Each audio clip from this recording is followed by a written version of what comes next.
Anda jualan sering gagal nggak? Kalau misalkan sering gagal dan sering kali tertolak, ini penting banget sih buat Anda.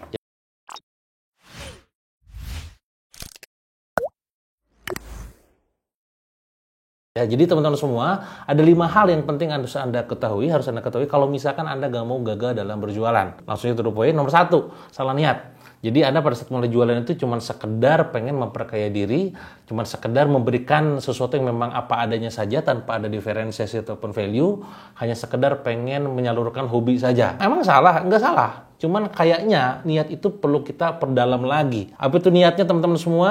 Alasan kenapa Anda berjualan itu apa? Tolong Anda jawab. Saya punya alasan banyak kenapa kita harus berjualan. Beberapa alasan di antara sekian banyak alasan tersebut adalah nomor 1, karena 9 dari pintu rezeki berasal dari perdagangan.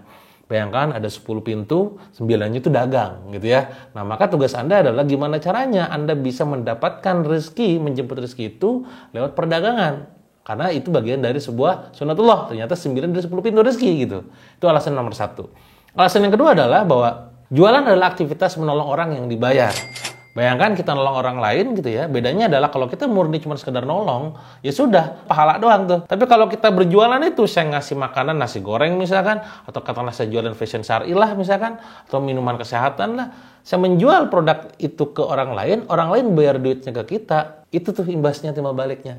Jadi nolong dia, menyelesaikan permasalahannya, bedanya adalah ada pamrihnya, dalam tanda kutip adalah ada bayarannya. Jadi gak jadi masalah karena kita nolong orang. Yang ketiga adalah kawan-kawan semua, niat kita kenapa kita berjualan adalah karena jualan itulah adalah aktivitas dapatkan uang tercepat. Karena kalau Anda harus bekerja, Anda harus nunggu gajian setiap bulan. Kalau Anda main YouTube kayak begini, AdSense nunggu juga setiap bulan. Kalau Anda proyekkan, Anda nunggu bagi hasil setiap bulan ataupun per 3 bulan.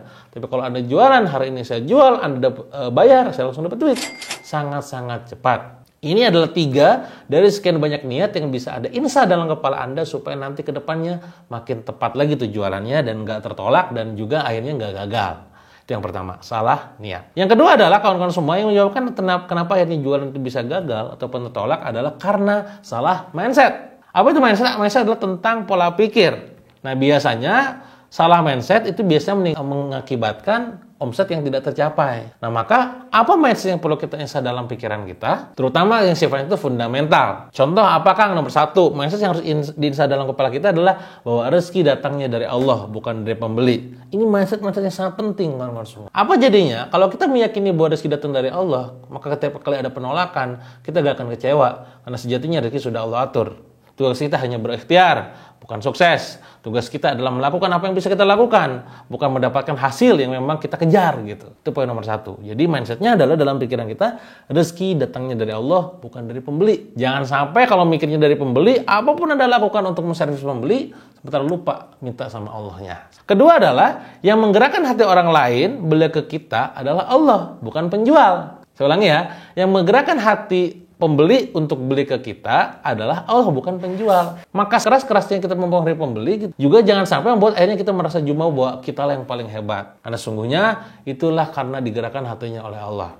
Seberapa sering mungkin Anda kalau lagi jalan-jalan ataupun kemanapun, tiba-tiba ada gak ada rencana, tiba-tiba mampirlah ke warung, mampirlah ke sebuah tempat gitu ya, yang Anda gak ada perencanaan di situ. Tapi itulah skenario Allah berjalan. Yang menggerakkan hati kita kenapa beloknya ke situ, kenapa beli produk itu Allah.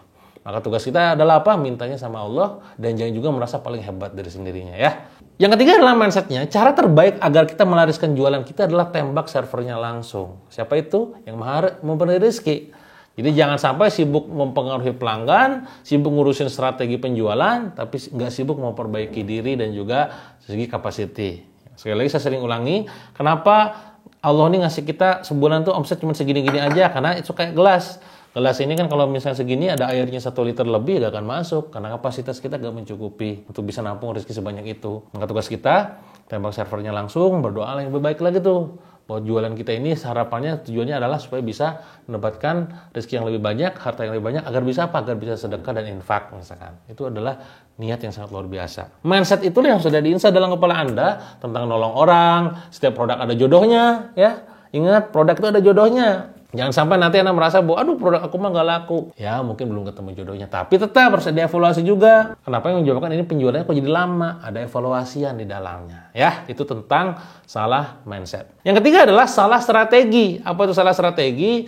Jadi Anda tidak paham jualan itu sesungguhnya ya akan sangat ditentukan oleh siapa pasarnya. Ya kalau pasarnya itu tipenya perempuan, maka ya Anda strategi PDKT-nya juga gimana, harus sesuai dengan pasarnya. Kalau pasarnya bahkan perempuan mamah muda dan emak-emak, ya beda juga. Strateginya, pendekatannya beda. Maka tugas di sini adalah Anda harus tahu yang namanya customer journey, buyer persona, traffic temperatur, apa itu Kang? Itu adalah bahasan-bahasan di dunia digital marketing, supaya nanti strateginya tepat. Termasuk strategi launching, supaya meledak gimana? Ya harus belajar juga. Ya, saya sering jabarkan banyak tuh di produk launch dynamite, gimana launching bisa meledak. Strateginya tepat. Oh, ada internal launch, pre-launch, ada relaunch gitu kan, dan sejenisnya. Jadi jangan sampai salah strategi. Menyasar segmentasi tertentu harus dengan copywriting tertentu. Ya ingat, copywriting itu penting, tapi target market lebih penting. Maka yang mana yang lebih penting? Market dulu atau copywritingnya?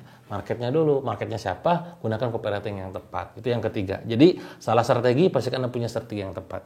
Yang keempat adalah salah teknik. Jadi Anda harus tahu nih, dalam berjualan itu banyak teknik dalam berjualan. Ada yang namanya hard selling, covert selling, soft selling, storytelling, content writing, dan sejenisnya. Di era zaman sekarang, teman-teman semua, di saat semua orang serba pakai konten berupa video, maka salah satu teknik yang powerful untuk bisa mempengaruhi orang untuk membeli produk kita adalah menggunakan video. Satunya video Reels, video TikTok, video YouTube. Ya tentu itu pun masing-masing beda. Ketika ngomong YouTube, algoritmanya begini. Ketika ngomongin Reels, algoritmanya begini. Ketika ngomongin TikTok, algoritmanya juga berbeda gitu. Maka sekali lagi, teknik untuk masing-masing video ini harus Anda pelajari. Cara nge-cut-nya, cara headline-nya, video ini harus nge-hook, ini begitu, begini. Ya, itu silakan tuh pelajari, termasuk teknik-teknik copywriting-nya. Bikin caption, bikin headline, copywriting, call to action, dan seterusnya. Itu salah teknik. Dan yang keempat adalah salah tempat. Ya. Jadi Anda berjualan, misalkan produk snack. Produk snack itu yang sifatnya impulsif. Orang pengen makan sekarang, Anda jualannya lewat online yang ketersediaan stoknya sangat-sangat minim. Saya ngechat misalkan wilayah Bandung, tolong kirim ke rumah saya. Jawabannya adalah, maaf mas, stoknya nggak ada, bisa nggak nunggu 3 hari lagi? Gua lapornya sekarang gitu. Maka tempat promosinya dan distribusinya tidak tepat. Termasuk juga misalkan katakanlah pada saat Anda jualan produk yang pasarnya tuh emak-emak, orang kampung gitu ya, orang suburban. Anda jualan pakai TikTok, jualan pakai Instagram. Yang mereka nggak akses ke situ, kan nggak nyambung.